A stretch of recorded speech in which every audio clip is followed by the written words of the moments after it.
इस धरती पर भगवान बेच रहे हैं। ये अत्याचार नहीं है तो क्या है?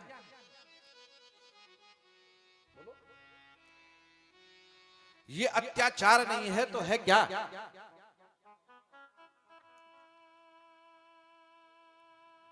इसलिए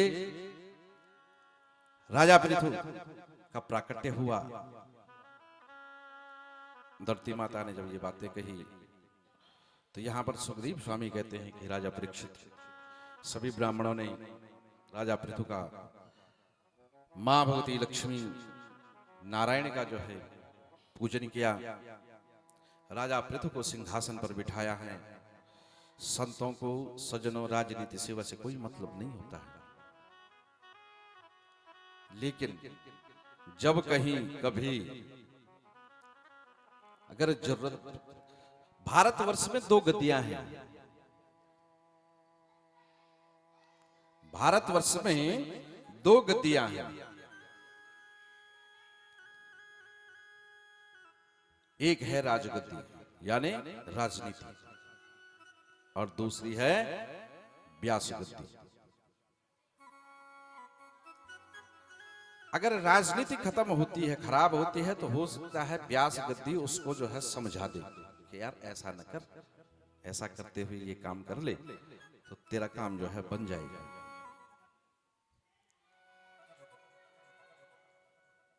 और अगर नहीं माना, व्यास गद्दी को अगर कुछ कहने लगा, व्यास गद्दी यानी संत, ब्राह्मण, गुरु, वो व्यास गद्दी। ये नहीं कि जो यहां बैठे हुए तो यहां ये व्यास गद्दी, ये भी व्यास गद्दी है। तो धर्म पर जब कुठाराघात होता है तब व्यास गद्दी आगे निकलती है, और आगे निकल करके जो कुठाराघात करता है उसका, तो यहां बेन ने जब धर्म पर कुठाराघात किया तो संत ब्राह्मणों ने संहार कर दिया। ऋषियों ने, ब्राह्मणों ने राजा पृथु को राज सिंहासन पर जो है आसीन किया है, बिठाया है। सुखदेव स्वामी कहते हैं कि राजा परीक्षित यज्ञ अनुष्ठान होने लगे, सब जो है बड़े प्रसन्न होने लगे। अप्सराएं जो है नृत्य करने लगी। क्या है, अब तो जो है सभी जगह भजन कीर्तन हो रहा है, ना तो सारा बंद हो गया था। ढोलकी बजती थी, तुरंत आ जाता था, और दो मार करके चल भाई, ढोलकी बजाने वाला कौन, वो छुप गया।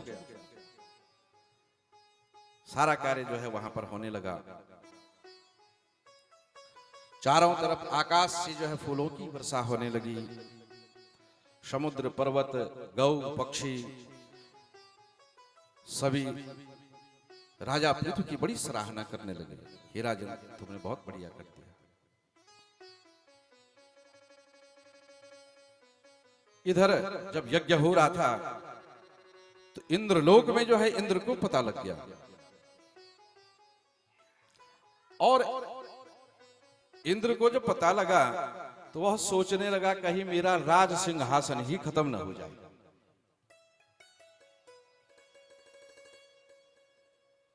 यहां पर राजा पृथु यज्ञ कर रहे हैं। जो यज्ञ का अनुष्ठान का जो ब्राह्मण देवता थे जो कर रहे थे, तो वहां एक घोड़ा था। इंद्र ने अपने सिंहासन छीन जाने के डर से उस यज्ञ के घोड़े को चुरा लिया, ध्यान भटका दिया। ध्यान भटकाया, राजा पृथु परेशान हो गई। बोला जो है यज्ञ पूर्ण भी नहीं हो रहा है, परेशान हो गई। तो अपने पुत्र विजिताश्व वह इंद्र के पीछे दौड़ा है, और इंद्र से उस घोड़े को लेके आया। फिर यज्ञ शुरू हुआ। इंद्र ने कपटी भेष दोबारा बनाया। तभी से इस संसार में कपट चल रहा है। क्या कपटी वेश बनाया, जटाजूट, लंबी लंबी जो है जटाएं रख दी, लंबी लंबी जटाएं रख करके लंबी लंबी जो है दाढ़ी रखी और भगवा वस्त्र पहने साधुओं जैसे। वहीं से कपट वेश प्रारंभ हो गया। राजा पृथु ने देखा, राजा पृथु कहने लगे कि ये कोई साधु है, साधु को मारना अच्छा नहीं है,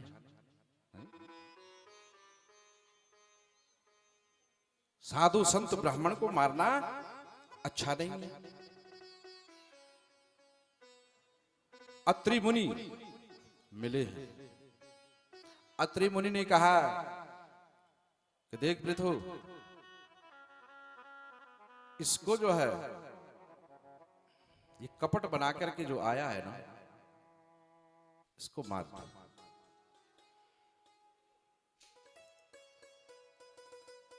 जब ये बातें कही राजा पृथु सोचने लगे,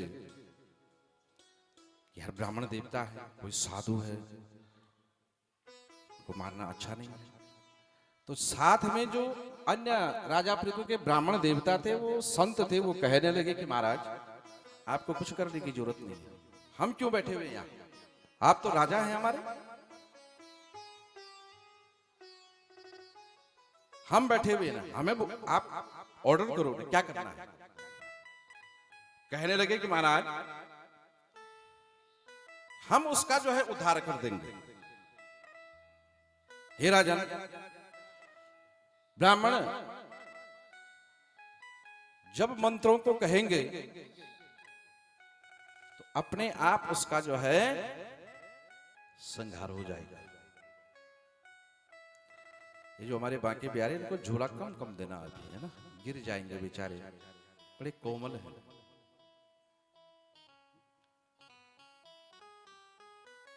बुलवा के बोलो मारना ठीक नहीं। ब्राह्मणों ने कहा कि हम बैठे हुए हैं, क्योंकि सज्जनों मंत्रों की ताकत, शास्त्रों में पुराणों में बताया गया कि मंत्रों में बड़ी शक्ति है, बड़ी ताकत है। शास्त्र में जो मंत्र जिसके लिए बताया गया वही कार्य करना है। ये थोड़ी कि जो है दुर्गा के पास तुम भैरव का मंत्र बोले, वहां भी मंत्र लिखा गया। ये थोड़ी कृष्ण के पास तुम जो है दुर्गा का मंत्र बोले। शास्त्र ने तो अलग अलग मंत्र दिए हैं ना। तो वहां ब्राह्मण देवता कहने लगे कि हम बैठे हुए हैं, हम मंत्रों के द्वारा इसका मंथन करेंगे, तो टेंशन क्यों ले रहे हो, चिंता मत करो। हमें अभी आपको बताया ना कि देवाधीनम जगत सर्व, देवताओं के अधीन ये सारा संसार चल रहा है।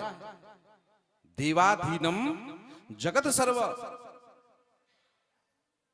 ये सारा संसार, मंत्राधीनम च देवता,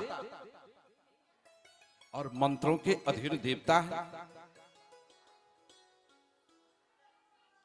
ते मंत्रा ब्राह्मणाधीनम, और वो मंत्र किसके अधीन है? बोलो। ते मंत्रा ब्राह्मणाधीनम तस्मात् ब्राह्मण देवता। ब्राह्मण तो देवतुल्य है, ऐसा वैसे थोड़ी है ब्राह्मण। ब्राह्मणम 10 वर्षाणि 100 वर्षाणि भूमिपम पिता पुत्रो बीजानीयात ब्राह्मणस्तु तयो पिता। 10 साल का ब्राह्मण का बच्चा 100 साल का क्षत्रिय यजमान, 100 साल के जो यजमान है क्षत्रिय है, उसका 10 साल का ब्राह्मण का बच्चा पिता के समान है।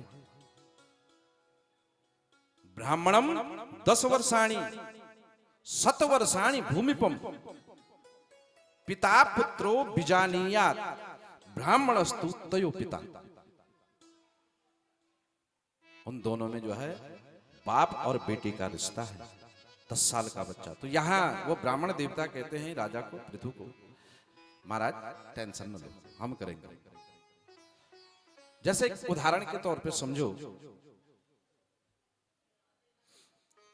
कि बाप और बेटा है, बीमारी दोनों को एक है। बीमारी क्या है? दोनों को एक है। पिता है 60 साल का, बेटा है 10 साल का, और बीमारी दोनों को एक। डॉक्टर के पास गए, डॉक्टर ने दवाई दी, तो जो डोज डॉक्टर पिता को देगा, क्या वही डोज 10 साल के बच्चे को दे देगा? हाँ या नहीं? बोलो ना पीछे वाले, देगा? 50 साल का, उसके लिए तो 4 गोली है, इकट्ठी खानी है भाई। और 10 साल के बच्चे के लिए वही 4 गोलियों का एक चूर्ण बनाया हुआ है, उसमें मात्रा कम की हुई, क्योंकि वो अभी 10 साल का है। ठीक उसी प्रकार से यहां सुखदेव स्वामी राजा परीक्षित को कहते हैं कि राजा परीक्षित, शास्त्र में जो बातें बताई गई हैं उन्हीं के अनुसार जो है उसका अनुसरण करना चाहिए। तो यहां ब्राह्मण देवता कहते हैं कि महाराज मंत्र है ना, मंत्र तो हमारे अधीन है, करेंगे, हम उसका उद्धार करेंगे, क्योंकि सदगुरु वैद्य वचन विश्वासा, सदगुरु पर हमेशा जो है क्या रखना चाहिए? विश्वास रखना चाहिए। इसलिए साधु संत गुरु वैद्य बताएं, वही संग जीवन में अपनाएं। जो गुरु कहे, साधु कहे, ब्राह्मण कहे, वह अपने जीवन में अपनाने का प्रयास करना चाहिए।